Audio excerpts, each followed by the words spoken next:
Assalamualaikum warahmatullahi wabarakatuh. Perkenalkan, nama saya Nur Ziza, mahasiswa Politeknik Kota Riau, jurusan Sistem Informasi Generasi 23, kelas 2 SMP. Jadi pada video kali ini saya akan membahas mengenai mobile app development dan juga bagaimana cara menggunakan Android Studio. Nah, jadi mobile app development itu merupakan proses pembuatan aplikasi yang didesain khusus untuk dapat berjalan di sebuah perangkat mobile seperti smartphone atau Android. Nah, untuk mobile apps sendiri itu mempunyai beberapa tipe, yaitu ada native apps, web apps, dan juga hybrid apps. Nah, untuk native apps itu sendiri merupakan apps yang dibuat khusus untuk platform tertentu seperti iOS dan Android. Kemudian ada web apps, di mana itu tuh sebuah aplikasi yang dioptimalkan untuk berjalan di sebuah situs web dan tidak perlu didownload di App Store maupun Play Store. Kemudian ada hybrid apps, yaitu merupakan kombinasi dari native dan web apps, dibuat dengan teknologi HTML, JavaScript ataupun CSS, seperti menggunakan teknologi Flutter ataupun React Native. Kemudian Android development.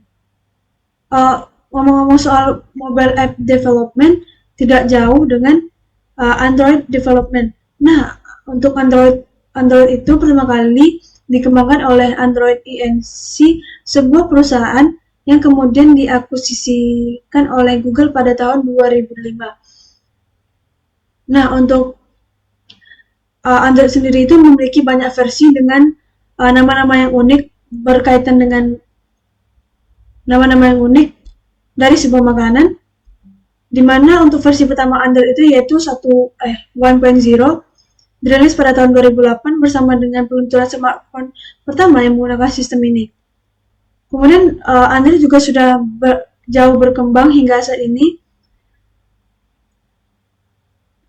di mana hingga sekarang Android itu sudah memiliki versi baru dengan nama Vanilla Ice Cream dengan versi Android 15 yang dirilis pada 23 September 2004. Untuk mobile apps itu sendiri memiliki bahasa pemrograman yang banyak. Di antaranya itu ada Kotlin, Java, Dart atau Flutter, dan juga JavaScript React Native. Nah, kita lanjut ke Android Studio. Nah, jadi di sini saya sudah mempunyai latihan praktikum yang diberikan. Dan sebelum kita masuk membahas codingan ini, saya akan membahas mengenai Kotlin dan juga pembuatan activity, layout, komponen, dan sebagainya. Nah, Kotlin itu sendiri merupakan bahasa pemrograman yang dikembangkan open source oleh JetBrains dan mendapatkan dukungan resmi dari Google. Pemrograman yang dibuat dengan Kotlin akan dijalankan menggunakan JVM, yaitu Java Virtual Machine. Dengan basis JVM ini, Kotlin dapat digunakan untuk mengembangkan berbagai macam aplikasi seperti Android, iOS, juga aplikasi backend. Nah, kali ini kita akan membuat sebuah activity. Untuk membuat activity kita akan melihat bagian kiri bawah kiri atas ada folder yang namanya apps. Nah, kemudian kita lihat bagian Kotlin plus Java. Nah, di sini ada yang namanya Yellow Fit Kitchen Apps. Nah, di sini kita bisa membuat activity dengan klik kanan, kemudian new, kemudian kita pilih activity dan kita pilih empty view activity. Nah, di sini kita bisa mengubah namanya sesuai yang kita mau. Dan kalau bisa aktifin launcher activity-nya supaya ketika kita run codingannya langsung diarahkan ke activity yang baru kita buat. Nah, lanjut. Kalau kita tidak menekan launch activity-nya, kita pergi ke manifest untuk membuka Android manifest agar saat kita melakukan running tidak langsung masuk ke codingan yang kita buat. Nah, di sini bagian activity yang kita buat tuh Android exporternya kita buat true dan yang lainnya kita buat false. Nah, untuk intent filternya kita arahkan ke activity yang telah kita buat tadi. Kemudian lanjut cara pembuatan layout dan juga komponen. Nah, di sini kita tutup dulu folder Kotlin plus Java, kita buka rest. Kemudian sini ada option folder lain. Namun kita hiraukan saja, kita pilih layout. Kemudian activity second XML.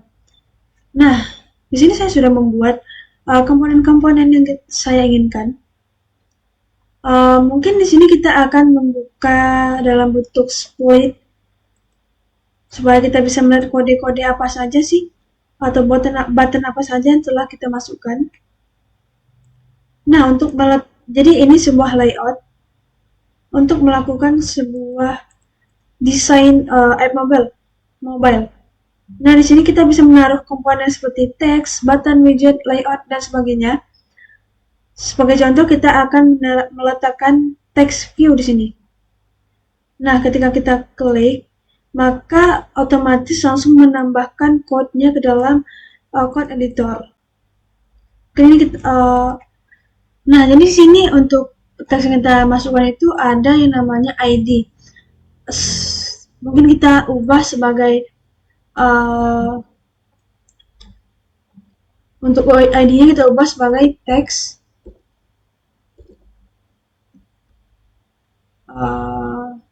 text name. Nah, untuk mengubah text view jadi apa yang kita inginkan, kita bisa mengubah di bagian Android text. Kita ubah contoh Aziza, maka namanya akan berubah. Namun untuk ini kan sudah kita letakkan di tengah nih. Namun ketika kita run, maka Aziza ini tidak berada di tengah seperti yang kita harapkan. Mungkin kita akan melihat langsung di smartphone. Mungkin kita akan lihat langsung di saat running. Nah, seperti yang saya bilang tadi, untuk Aziza sendiri tidak berada di tengah seperti template yang kita buat. Namun, malahan dia berada di pojok kiri atas. Nah, gimana caranya kita untuk agar teks Aziza ini berada di atas hitung luas dan keliling dan komposisinya itu pas? Maka kita akan melakukan yang namanya constraint. Nah, di sini kita lakukan constraint ke dari Aziza ini ke atas, kemudian ke bawah, dan juga ke kiri dan ke kanan. Sebaiknya untuk setiap komponen itu setidaknya maksimalnya itu 2 atau 3 constraint agar saat kita melakukan layout itu tidak terjadi tidak akan menyusahkan kita nantinya. Ini karena sebagai contoh saya akan melakukan keempat-empatnya. Dan ketika kita running ulang, maka seperti yang diharapkan Azizanya itu berada di atas hitung luas dan keliling. Nah, mungkin ini saya hapus saja. Kita lanjut ke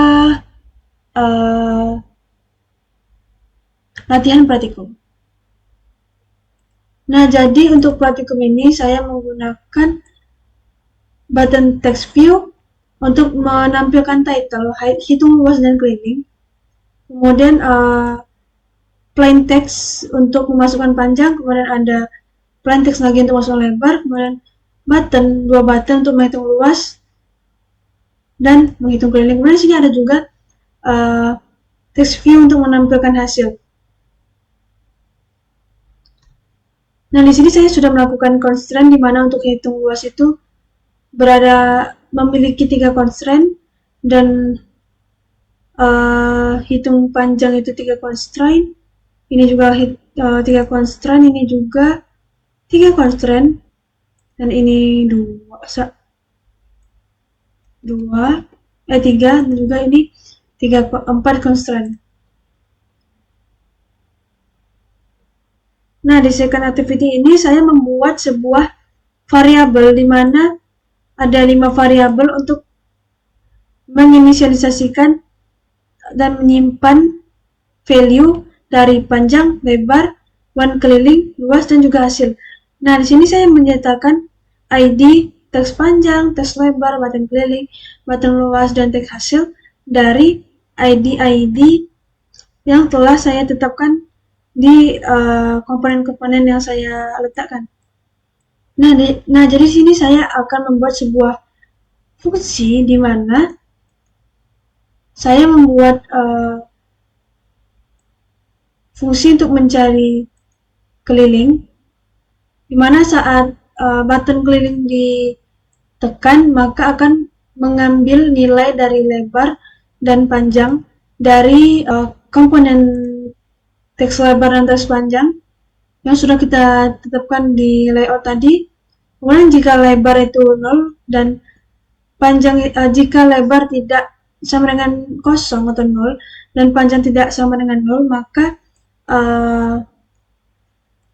lakukan proses 2 kali panjang tambah lebar dan lakukan print di hasil dengan keliling sama dengan value dari keliling yang telah kita lakukan tadi. Misalnya nih, jika angkanya yang kita masukkan itu kosong, maka akan menampilkan masukkan angka yang valid. Nah, kemudian untuk mencari hasil dari luas persegi panjang, ketika kita mengklik button luas, maka akan menyimpan atau mengambil nilai lebar dan panjang dari teks lebar teks panjang, dan jika lebarnya itu tidak kosong atau panjangnya tidak kosong, maka akan melakukan proses pengalian panjang ke lebar dan menyimpan hasilnya, kemudian mencetak hasilnya luas titik 2, kemudian akan mencetak value luas itu berapa dari hasil yang telah dari proses yang telah kita lakukan di sini. Kemudian akan membuat sebuah teks luas sama dengan value luas yang telah kita dapatkan. Kemudian jika misalnya nih angka yang dimasukkan itu 0, lebar itu 0 dan panjangnya 0, maka akan disuruh masukkan angka yang valid. Untuk lebih tahu gimana proses yang berjalan, kita run aja terlebih dahulu. Nah, jadi untuk melihat proses-proses apa aja nih yang terjadi saat kita melakukan proses hitung luas dan keliling persegi panjang ini, kita lihat di sebelah kiri ini ada namanya loket untuk melihat. Nah, saat kita masukkan panjang misalnya nih 12 kali lebarnya itu 2, saat kita hitung luas maka akan menampilkan luas 24,0. Dan di sini ada namanya akan menampilkan luas sama dengan 24,0. Dan saat kita melakukan keliling, misalnya 23 kali 23 panjangnya, lebarnya 2. Ketika kita hitung keliling, maka akan menampilkan nilainya itu 50, dimana untuk rumus keliling itu 2 kali P tambah L. 2 kali 3 tambah 2 sama dengan 25 kali 2 sama dengan 50. Nah, di sini kita bisa mendapatkan hasilnya di longcat itu. Keliling sama dengan 50. Dan misalnya nih kita tidak memasukkan angka dan kita hitung luas.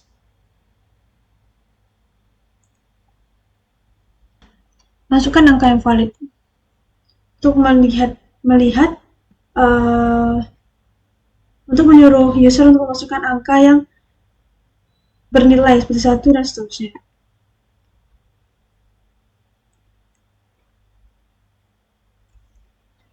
Mungkin sekian video saya kali ini. Apabila ada kesalahan ataupun hal yang tidak mengenakan, mohon dimaafkan. Wassalamualaikum warahmatullahi wabarakatuh.